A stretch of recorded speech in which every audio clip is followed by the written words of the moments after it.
Eu sou a lenda. É nada, cara.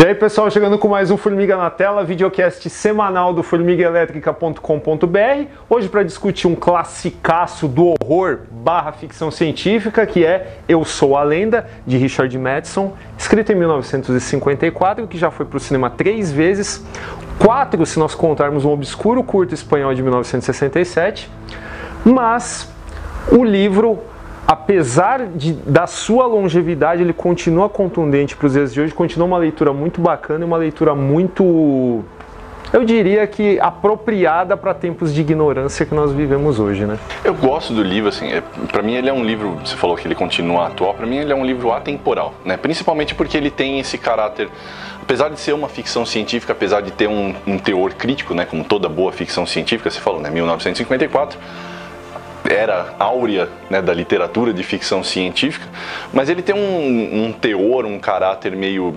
intimista, né, que se distingue das outras ficções científicas desse período, que faz com que ele não seja tão somente atual, como também atemporal. Se uma pessoa em qualquer dessas últimas décadas pega Eu Sou a Lenda para ler, e você, dependendo da maneira como você se identifica com a sociedade e o mundo à sua volta, você encontra algum tipo de identificação com o que o Robert Neville ele é, né? Porque, ao contrário de outros grandes heróis da ficção, ele é tudo menos isso, um herói, né? É um João qualquer que está sobrevivendo. Ele não, para usar o clichê da poesia, ele não vive, ele sobrevive, né?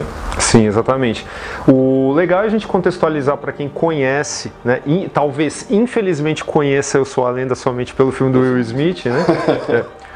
Robert Neville é uma pessoa completamente isolada, né? O livro se passa em 1976. No futuro de 1976. Exato, em 1954 parecia distante, né? É uma pessoa completamente isolada por ser o único ser humano aparentemente imune a uma praga que transforma as pessoas em bestas descontroladas. Vampiro não seria bem a palavra, né? Mas o próprio livro, a própria atmosfera do livro, ela coloca como vampiros porque existe todo aquele pano de fundo literário da vida real, existe aqui dentro do filme. Então, vamos lá. A gente chama essas criaturas de vampiros, que, diferente do filme do Will Smith, elas não são completamente racionais. Elas perderam a razão, mas elas continuam falando, articulando frases. Inclusive guardando memórias da sua vida pregressa, né? Exatamente. E o grande tormento aqui do personagem sozinho é estar ilhado numa vizinhança em que todas as noites, que ele só pode sair de dia, né? Isso pelo menos o filme explicou direito, né? Ele só pode sair de dia porque quando eles dormem, e à noite eles ficam gritando na porta do cara, né? Chamando ele, né, pelo nome, algumas pessoas que o conheciam na sua outra vida, né? Exato. Por assim dizer. E assim ele segue sua vida procurando, por força das circunstâncias, tornando-se um cientista amador, procurando a cura para essa praga misteriosa que ninguém explica, né? Que também não faz diferença dentro da metáfora social do livro. Como você interpreta essa metáfora social? Só para eu saber. Assim. Cara, eu coloco isso muito análogo a situações assim de paranoia, em que poucas pessoas conseguem ser ponderadas e encontrar algum tipo de razão, e por conta da paranoia, da gritaria em volta, elas se sentem ilhadas, né? O que né? A gente não precisa falar muito sobre o que a gente vive aqui, né? É curioso porque assim, eu tenho essa interpretação, porque, como eu disse lá no começo, eu tenho um viés mais intimista do livro, então é realmente a percepção de um homem que se vê isolado, lutando contra o mundo. Então, acho que realmente aquela atualidade que você fala, ela cabe bastante nesses tempos de completa fragmentação, em que todo mundo acha que é um indivíduo contra o mundo, né?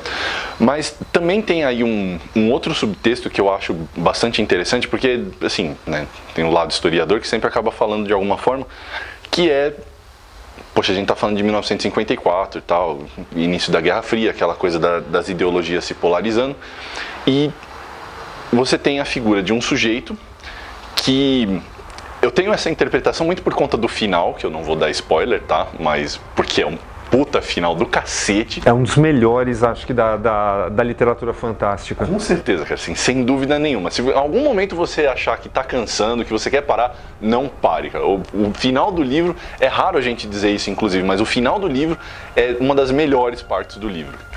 Mas assim, tem a ver com essa situação em que é um indivíduo que é, em tese, o último indivíduo pensante e se vê diante de uma nova condição social em que ele é cercado por uma espécie que não apenas eu estou pisando em ovos aqui para não dar spoiler, mas assim, não apenas não o entende, mas que também o hostiliza e o quer destruir.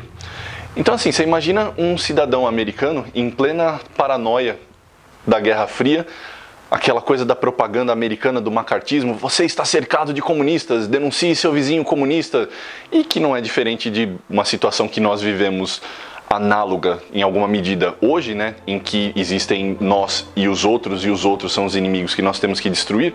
Então assim, Robert Neville não deixa de ser uma metáfora para esse cara tão centrado em si, que acha que ele está cercado de pessoas que o querem destruir. É só que no caso, aqui no livro, isso realmente acontece. É literal. Mas é mais legal ainda se a gente pensar que 1954 foi o ano da derrocada da EC Comics. Então assim, você falou da EC Comics. Aliás, para o amigo espectador que quiser saber mais sobre essa lendária, maravilhosa editora, tem aqui um card para você assistir um programa inteiro que a gente fez sobre eles e a importância deles para a história dos quadrinhos, para a história da ficção científica e do horror. Tá? Mas assim, no caso da EC Comics, eles ainda se utilizavam daquele modelo de horror e de ficção científica que era mais extrapolado, né? Aquela coisa de alienígenas de outra dimensão, abdução, esse tipo de coisa. Nesse caso aqui, você tem uma reinterpretação do gênero de horror e ficção científica, porque é a ficção científica que parte da paranoia dos seres humanos, né? Tem muita aquela coisa é uma espécie de versão.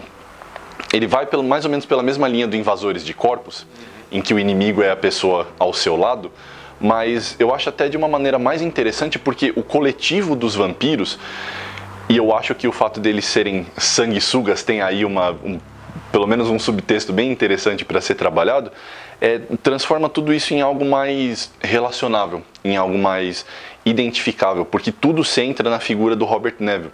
Então você não tem aquele contexto que faz com que você preste atenção em muitas coisas. Não, tudo parte do ponto de vista dele e a maneira como ele interpreta essa situação que ele está vivendo.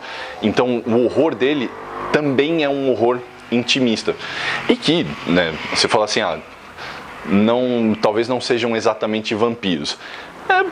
Para todos os efeitos, o Drácula do Bram Stoker também não era exatamente um vampiro até o que se tinha então.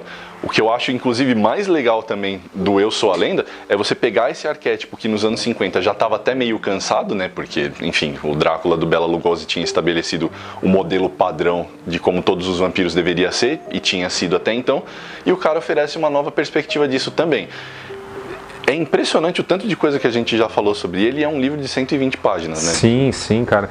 E além de tudo, além dessa mistura muito feliz aí entre horror e ficção científica, ainda tem alguns elementos aí, não só a questão da ciência para explicar essa praga que assim, ela está lá para empurrar a história para frente, mas ela não é satisfatoriamente explicada para o leitor. A gente sabe que em algum momento esse mundo, né, tomando cuidado para não entrar no spoiler, né, em algum momento esse mundo vai encontrar uma explicação para isso, mas o mais bacana é o Mattson, né, explicar para nós, ou melhor, tentar explicar para nós por que uma praga biológica acabou gerando fraquezas folclóricas nessas pessoas, né? Então é muito bacana, porque aí você pegou o horror, pegou a questão científica da época que estava muito em voga e tal, mas também pegou um negócio que os autores de ficção científica estavam começando a prestar mais atenção, que era a questão da psicologia, né? E quando você pega essa questão da psicologia, de como essas coisas afetam as pessoas desse mundo que pré-infectadas, você também tem algumas explicações pré-dominação, pré-contexto, pré-evento, e fala como as instituições religiosas reagiram a isso, né? Então, cara, dá muito pano pra manga, e isso aqui a gente está falando só do cerne, né? Da sinopse básica do livro, né? E, cara, uma coisa, eu não podia terminar esse programa sem falar isso, que também não é spoiler.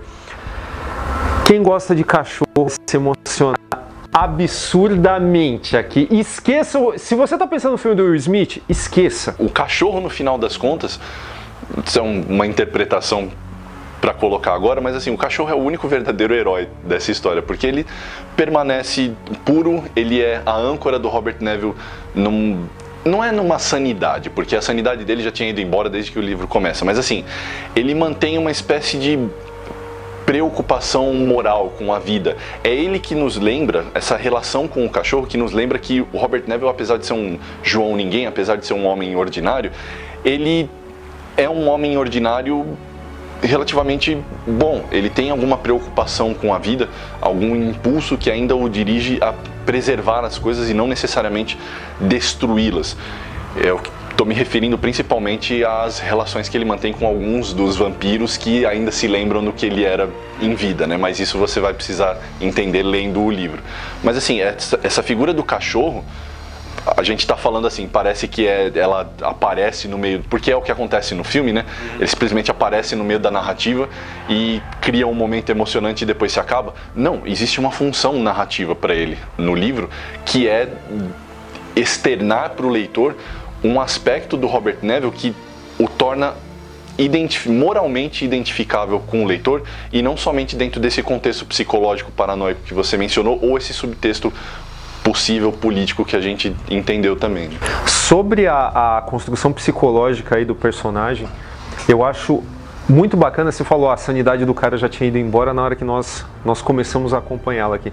Na verdade, ele evolui dentro dessa narrativa curta, mas ele evolui não necessariamente para um estado mais despirocado. Na verdade, a própria admissão de certas, como é que se diz, certas características pouco nobres que ele acabaria tomando dentro de certas situações, isso num momento de discurso direto do livro, né? Ele falando, olha, em alguns momentos eu pensei em fazer tal coisa, né?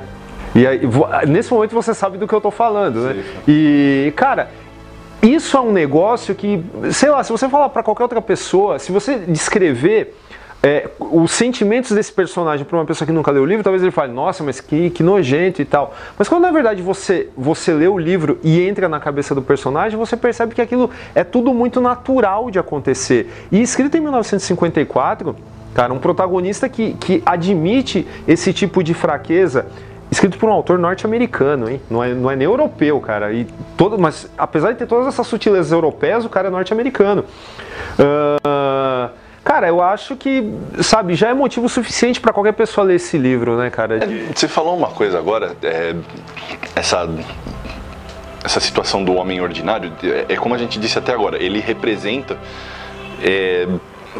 todos que estão lendo, ou pelo menos tenta em alguma medida, né? Ele é uma espécie de receptáculo para o leitor. E tem essa distinção que, pensando agora, existem dois grandes paradigmas na história da filosofia ocidental que partem da perspectiva hobbesiana e da perspectiva de Rousseau. A perspectiva hobbesiana é o homem nasce naturalmente mal e é aquela coisa voltada à tomada e à destruição, e o que o contém são as amarras sociais, né? O pacto social. E você tem o Rousseau, em que o homem nasce bom por natureza e a sociedade o corrompe, né? O famoso clichê. A maneira como o Mattson coloca o Neville bate de frente com os dois, né? Porque você não tem Isso assim, lembrando o amigo espectador que existe um contexto que é diretamente relacionável com o personagem ao leitor. Então assim, você está na posição do Neville, e aí como você se interpreta na posição do Neville? Você essa evolução que você mencionou no personagem acontece porque a sociedade desapareceu e não existe mais um pacto social, então essa evolução da insanidade dele acontece porque ele vive num contexto completamente animalesco, bestial, cercado pelos vampiros que querem destruí-lo. Ou então, de novo retomando um pouco o final do livro, ou então ele é um homem bom, mas que dentro de uma sociedade que agora o rejeita completamente, aos poucos ele vai se deteriorando numa condição maléfica, por assim dizer. Então, onde fica a interpretação de Eu Sou a Lenda? Num espectro mais hobbesiano, num espectro mais russoniano, ou... enfim, o quê? Uma charadinha zen, né? Então é isso, pessoal. Esse foi o Formiga na Tela, dedicado ao clássico Eu Sou a Lenda, de Richard Matheson. Acesse o nosso site, formigaelétrica.com.br. Também procura a gente nas redes sociais, Facebook, Twitter. Ouça nosso podcast SoundCloud, que agora também é Spotify. Se você quiser ser um patrocinador do nosso projeto, a gente está com uma campanha rolando no Apoia-se, apoia-se/Formiga Elétrica. Entra lá e ver com quanto você pode contribuir para continuar esse trabalho maravilhoso, melhorar nosso nível técnico e inclusive expandir nosso conteúdo. Se ainda não é inscrito no canal, só clicar aqui na formiga na cabeça do Rafael e não esqueça de ativar o ícone do sino para ser notificado a cada novo vídeo. E é isso, a gente se despede aqui, falou!